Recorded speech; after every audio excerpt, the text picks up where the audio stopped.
저는 학교 생활의 추억하면 쉬는 시간에 먹던 점심 도시락 생각이 먼저 나는데요. 요즘 학생들은 급식을 하니 그런 추억은 별로 없을 것 같아요. 김준석 씨는 신세대라고 할 수 있는데 학교 생활 하면 어떤 기억이 먼저 떠오르세요? 저는 가을에 열리던 학교 축제 생각이 나요. 제가 고등학교 때 풍물 동아리를 했었거든요. 공연 준비하느라고 밤늦게까지 팔이 아프게 연습하고 달을 보면서 집으로 돌아가던 생각이 나요. 그때 친구들과 함께 먹던 떡볶이가 어쩌면 그렇게 맛있었는지. 저는 학교 생활의 추억하면 쉬는 시간에 먹던 점심 도시락 생각이 먼저 나는데요. 요즘 학생들은 급식을 하니 그런 추억은 별로 없을 것 같아요. 김준석 씨는 신세대라고 할 수 있는데 학교 생활 하면 어떤 기억이 먼저 떠오르세요? 저는 가을에 열리던 학교 축제 생각이 나요. 제가 고등학교 때 풍물 동아리를 했었거든요. 공연 준비하느라고 밤늦게까지 팔이 아프게 연습하고 달을 보면서 집으로 돌아가던 생각이 나요. 그때 친구들과 함께 먹던 떡볶이가 어쩌면 그렇게 맛있었는지. 이제 수능 시험이 끝났네요. 해마다 이맘때면 수능 시험의 문제점에 대한 얘기들이 많이 나오는 것 같아요. 그래요. 3년 동안 교육받은 결과를 한 번의 시험으로 평가한다는 게 문제지요. 수능 시험을 1년에 여러 차례 실시하고 학생들이 그중 가장 좋은 성적을 선택할 수 있도록 개선하자는 의견들이 많아요. 시험 문제 유형은 더 문제가 많은 것 같아요. 수능 시험은 모두 객관식이고 학교 교육에서 보는 시험도 사지선다형의 비중이 높잖아요. 어느 대학 교수가 계산을 해보니까 우리나라 학생들은 초등학교에 입학해서 수능 시험을 볼 때까지 한 학생당 사지선다형 문제를 약 100만 개쯤 풀게 된대요. 와, 그렇게 많대요? 네. 그러다 보니 실력보다는 요령으로 시험을 보게 되고 공부도 그런 요령을 익히는 게 중요하게 되는 거지요. 그래서 우스갯소리지만 선 볼 때도 한 사람씩 보면 결정할 수가 없으니 4명의 후보자를 동시에 만나야 잘 찍을 수 있겠다는 얘기도 있어요. 사지선다형에 길들여져서 그렇다는 거죠. 하긴 제가 학생 때는 시험에 붙으라고 보통 엿이나 찹쌀떡을 줬었는데 요새는 잘 찍으라고 포크도 주잖아요. 그런데 요즘은 학교 중간고사나 기말고사에서 서술형 같은 주관식 문제도 낸대요. 물론 모의고사나 학력평가는 수능시험처럼 여전히 객관식이지만 말이에요. 주관식은 객관식에서는 평가하기 어려운 창의적 사고 능력이나 지식을 평가할 수 있는 좋은 유형이라고 생각해요. 그런데 만약 수능시험에 서술형이 포함되면 아마 난리가 날 거예요. 객관식은 정답이 정해져 있어서 누구든지 공정하게 채점할 수 있는데 주관식은 아무리 노력해도 채점이 100% 공정하기가 어렵잖아요. 이제 수능 시험이 끝났네요. 해마다 이맘때면 수능 시험의 문제점에 대한 얘기들이 많이 나오는 것 같아요. 그래요. 3년 동안 교육받은 결과를 한 번의 시험으로 평가한다는 게 문제지요. 수능 시험을 1년에 여러 차례 실시하고 학생들이 그중 가장 좋은 성적을 선택할 수 있도록 개선하자는 의견들이 많아요. 시험 문제 유형은 더 문제가 많은 것 같아요. 수능 시험은 모두 객관식이고 학교 교육에서 보는 시험도 사지선다형의 비중이 높잖아요. 어느 대학 교수가 계산을 해보니까 우리나라 학생들은 초등학교에 입학해서 수능 시험을 볼 때까지 한 학생당 사지선다형 문제를 약 100만 개쯤 풀게 된대요.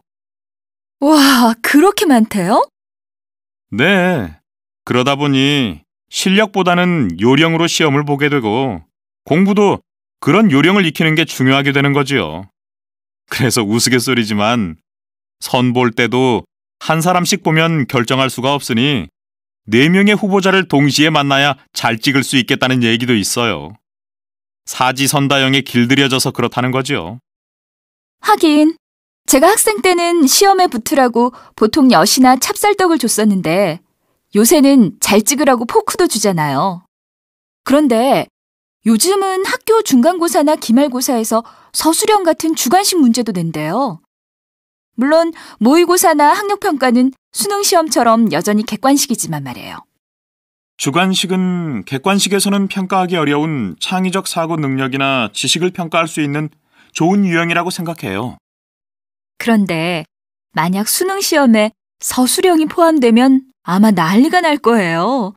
객관식은 정답이 정해져 있어서 누구든지 공정하게 채점할 수 있는데 주관식은 아무리 노력해도 채점이 100% 공정하기가 어렵잖아요.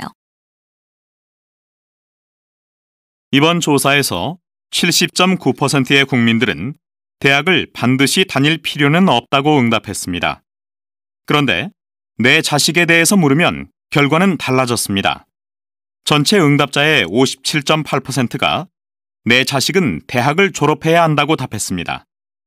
또한 93.5%가 출신 대학으로 능력을 평가하는 것이 바람직하지 않다고 응답했지만 내 자식과 관계되면 역시 결과는 달라졌습니다.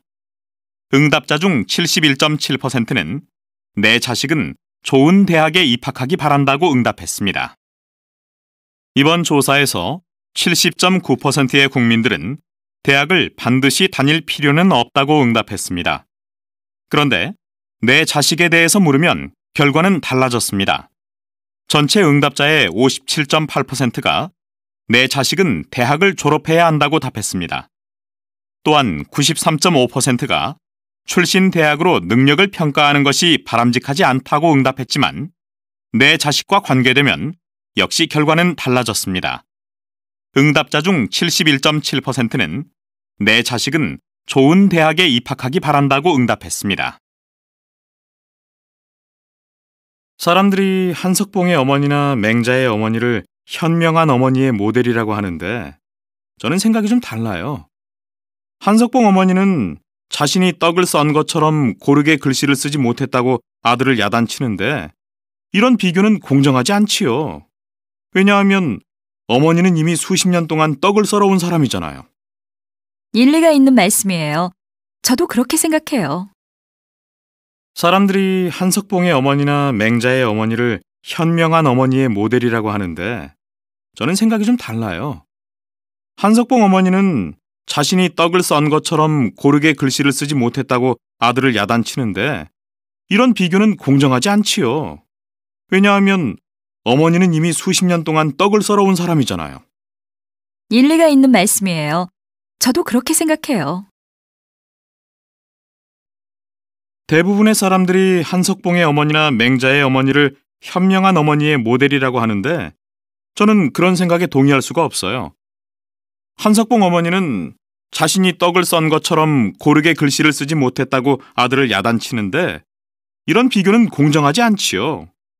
왜냐하면 어머니는 이미 수십 년 동안 떡을 썰어온 사람이잖아요. 저는 생각이 좀 다른데요. 제 생각에는 한석봉의 어머니가 한 평가 방법은 평가받는 사람이 아무 말 없이 받아들일 수 있는 힘이 있는 것 같아요. 더 공부해야겠구나 하고 절로 다시 돌아가게 만드는 이런 힘은 평가자가 행동으로 모범을 보일 때 나오는 거죠. 어머니가 낮잠 자다 일어나서 숙제했느냐, 공부했느냐 하면 아이가 스스로 노력하려고 할 리가 없죠. 제 생각에는 어머니를 만나러 밤길을 온 아들을 하룻밤도 재우지 않고 캄캄한 밤에 돌려보내는 것도 너무 심한 일 같아요. 칭찬과 격려가 아이들의 교육에서 얼마나 필요하고 중요한데요. 이 일화에서는 엄격한 교육만 강조되는 것이 마음에 들지 않아요. 네, 일리가 있는 말씀이에요. 그렇지만 아들을 위한 어머니의 노력이 아들의 성공에 큰 영향을 주었다는 것은 배울 점이지요. 요즘은 한석봉 어머니보다 더 열심히 아이들을 위해 노력하는 부모들이 많은데 저는 그렇게 못하고 있어서 걱정이거든요. 저는 그렇게 생각하지 않아요. 지나친 것은 부족한 것만 못하다는 말이 있는데 요즘의 교육열이 그런 것 같아요. 대부분의 사람들이 한석봉의 어머니나 맹자의 어머니를 현명한 어머니의 모델이라고 하는데 저는 그런 생각에 동의할 수가 없어요. 한석봉 어머니는 자신이 떡을 썬 것처럼 고르게 글씨를 쓰지 못했다고 아들을 야단치는데 이런 비교는 공정하지 않지요. 왜냐하면 어머니는 이미 수십 년 동안 떡을 썰어온 사람이잖아요. 저는 생각이 좀 다른데요. 제 생각에는 한석봉의 어머니가 한 평가 방법은 평가받는 사람이 아무 말 없이 받아들일 수 있는 힘이 있는 것 같아요. 더 공부해야겠구나 하고 절로 다시 돌아가게 만드는 이런 힘은 평가자가 행동으로 모범을 보일 때 나오는 거죠. 어머니가 낮잠 자다 일어나서 숙제했느냐, 공부했느냐 하면 아이가 스스로 노력하려고 할 리가 없죠. 제 생각에는 어머니를 만나러 밤길을 온 아들을 하룻밤도 재우지 않고 캄캄한 밤에 돌려보내는 것도 너무 심한 일 같아요. 칭찬과 격려가 아이들의 교육에서 얼마나 필요하고 중요한데요. 이 일화에서는 엄격한 교육만 강조되는 것이 마음에 들지 않아요. 네, 일리가 있는 말씀이에요. 그렇지만 아들을 위한 어머니의 노력이 아들의 성공에 큰 영향을 주었다는 것은 배울 점이지요. 요즘은 한석봉 어머니보다 더 열심히 아이들을 위해 노력하는 부모들이 많은데 저는 그렇게 못하고 있어서 걱정이거든요. 저는 그렇게 생각하지 않아요. 지나친 것은 부족한 것만 못하다는 말이 있는데 요즘의 교육열이 그런 것 같아요. 교수님은 학생 때부터 공부에 뛰어난 분으로 널리 알려져 있는데 특별한 공부 비결이 있으면 소개해 주십시오. 특별한 비결은 아니지만 효과적으로 공부하는 방법은 있습니다. 먼저 공부 계획을 세우고 관리하는 것이 중요합니다.